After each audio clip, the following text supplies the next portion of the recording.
လူတယောက်ကဘဝပြတ်သွားဆိုရှင်သုံးခုကြံခဲ့တယ်မိသားစုကြံခဲ့မယ်တော့အိမ်ရှိမယ်လုပ်ငန်းရှိမယ်ပြန်ဆောက်လို့ရတဲ့ဟာလို့ကျွန်တော်ကြတော့ဘာမှမရှိတော့တာပျက်စီးတာမဟုတ်ပဲဘာမှမကြံတော့လားဆိုတဲ့အချိန်ကြတော့ကျွန်တော်အဲ့ဒီမှာကျွန်တော် turning point လို့ပြောရင်းနဲ့ခေါင်းထဲမှာခုကျွန်တော်ဝင်လာတဲ့အရာတစ်ခုကကျွန်တော်လူတယောက်ကိုကျွန်တော်မချန်ထားလို့မရဘူးအဲ့ဒီကျွန်တော်ပြောမှရမယ်ဆိုတော့အဲ့ဒါကတော့တန်ရှင်းသောဝိညာဉ်တော်ဖြစ်ပါတယ်အဲ့ဒီခါမှာပဲရုပ်တရက်ကြီးကျွန်တော်စိတ်ထဲမှာ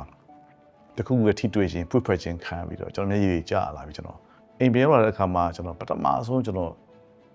နှစ်ရှက်အိပ်ပျော်သွားတယ်ကျွန်တော်အိမ်မပျော်ရရက်တွေတော်တော်များခဲ့ပြီဆိုတော့အိပ်ပျော်သွားတဲ့အခါမှာအဲ့ရနူတော့ကျွန်တော်ကအံ့ဩနေတာလူသေးလို့အောင်းမိတယ်ကိုပေါ့ကိုလေဘာလို့ဆိုတော့အရန်ငြိမ်ပြီးတော့တိတ်ကြီးတိတ်ဆိတ်စွာကြီးဖြစ်နေပြီးတော့ဘာမှမသိတဲ့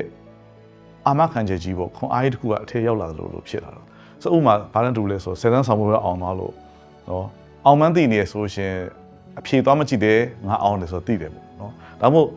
ဆောင်းမွေးဖြေခဲ့ပြီးဆောင်းမွေးကထွက်လာလို့ရှိရင်ဖြေနေလားလို့မြည်တဲ့အခါမှာတားဖြေနေလားလို့မြည်လို့ရှိရင်ဖြေနေတဲ့ကျွန်တော်အားလုံး okay တယ်လို့ကျွန်တော်ပြောပြီးပြီဆိုရင်ကျွန်တော်ဒီအောင်မဲ့သူဖြစ်တယ်ဆိုတော့သိတယ်လို့ပဲဘာမှမသိတဲ့အာမခံချက်မရှိတဲ့အခြေအနေကြီးတစ်ခုမှာအာမခံချက်ကြီးတစ်ခုကျွန်တော်ရထားတယ်အဲ့ဒါပါလဲဆိုကျွန်တော်တင်းအောင်မြင်အောင်မယ်ကျွန်တော်တနေ့ပြန်အဆင်ပြေအောင်မယ်ပြန်လန်းထူနိုင်အောင်မယ်ဒီဒုက္ခဆင်းရဲခဏပဲဆိုတဲ့အရာကိုကျွန်တော်အဲ့အာမခံချက်မျိုးကြီးကျွန်တော်ဝတ်ထဲဝင်လာကျွန်တော်အရန်နေလို့အရန်ကောင်းသွားတာအဲ့ဒီအချိန်စပြီးကျွန်တော်တာရှင်တော်ဝိညာဉ်တော်ဆိုတဲ့ပုဂ္ဂိုလ်ကကျွန်တော်အားနေကျွန်တော်အထက်ကနေပြုပြင်ပေးတဲ့အခါမှာစိတ်မစင်ပြုပြင်လာ